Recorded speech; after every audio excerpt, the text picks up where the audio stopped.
Kui peale toetuse määramist selgub, et väljamakse andmeid on vaja muuta, näiteks klient soovib toetust teisele pangakontole või toetust ülekande asemel sularahas, siis selleks ei pea toetust tühistama, vaid väljamakse kirjele saab teha tagastuse ja kordusmakse, milles andmeid parandada. Väljamakse andmete muutmiseks otsi üles vastav menetlus ja klõpsa menetlus üldandmete vaates nupule määratud abinõud.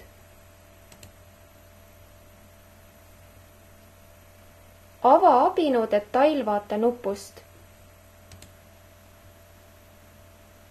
Avanenud vaates klõpsa nupule toetuse väljamaksed.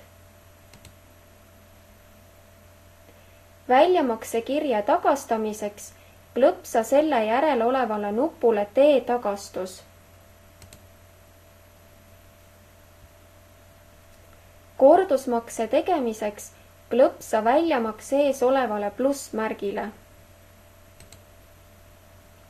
Klõpsa nupule tee kordus. Avanenud aknas tee vajalikud muudatused ja klõpsa nupule salvesta ja sulge aken.